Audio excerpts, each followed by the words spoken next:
Welcome back to the dev server, and today we're going to look at the Republic F-84F jet fighter.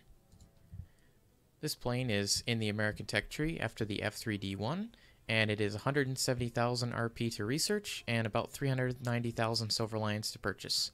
Crew training costs will be the usual 110 to 160,000 silver lions, and expert crew costs 550,000 silver lions. Normal modifications you might come to expect. I think they're about the same as the regular F-84.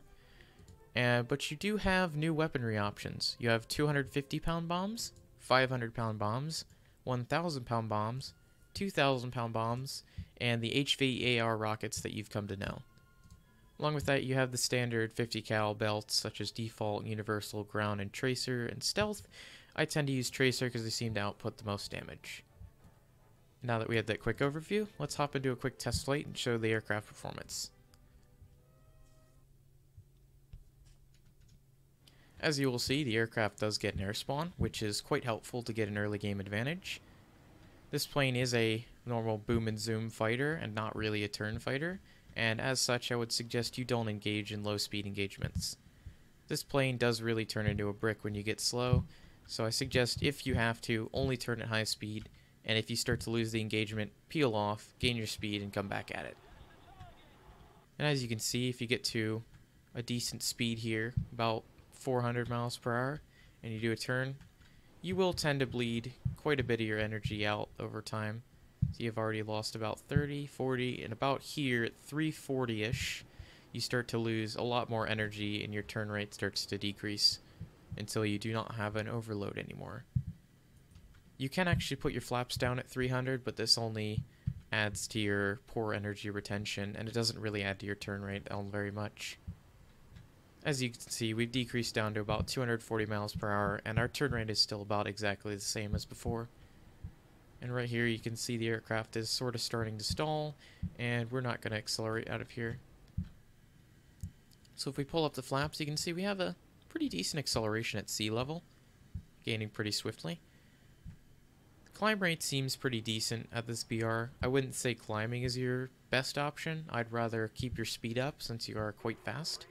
But if you do like that option, I would say you can use this certainly as an energy fighter in that sort, and continue your boom and zoom tactic by climbing and coming back down on your enemies. Now that we've waited for the aircraft to reach its maximum acceleration, we can see its top speed at 2,000 feet is about Mach 0.09, which is 670 miles an hour to 680 miles per hour, and it is definitely maintaining that speed quite well. It's certainly a bit faster than the previous F-84G.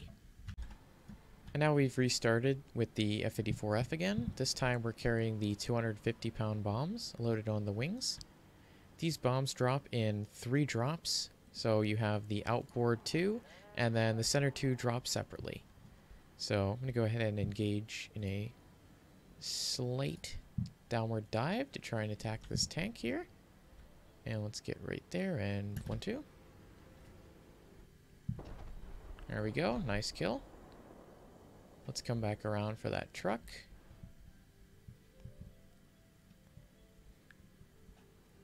Handling seems pretty decent if this was used as a ground attacker. It does have a decently wide turn radius, but at least it has some good payload options. It's another shallow descent here. Let's go ahead and plop that bomb right on target. Ooh, and you can see the compression there in this aircraft. That's one thing I don't really like. I did go a little bit low, but it's still kind of compressed into the ground there. We got really lucky. And let's go for one more shallow dive onto this SPAA. And bomb out. There we go, compressing really low into the ground there, and dead on target all 3. And now let's go ahead and engage the other aircraft.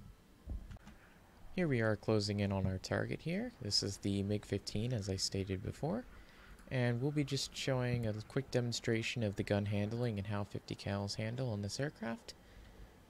The 2 are wing mounted and the main 4 are mounted right in the nose. So it should be pretty simple to get these on target. We're going to try some long shots here. I got some hits. And let's start hitting him as he turns. Get another spark.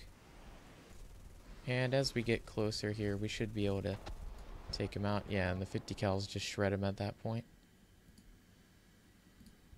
I will note this rudder feels a little lackluster at close range. As you can see, it is not entirely on point here, but it's good enough.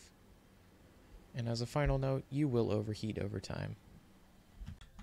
In conclusion, this seems like a decently good aircraft with moderately good climb and very good speed, especially at altitude. The sad part is I think it's a little bit over-tiered, so hopefully Gaijin will fix that.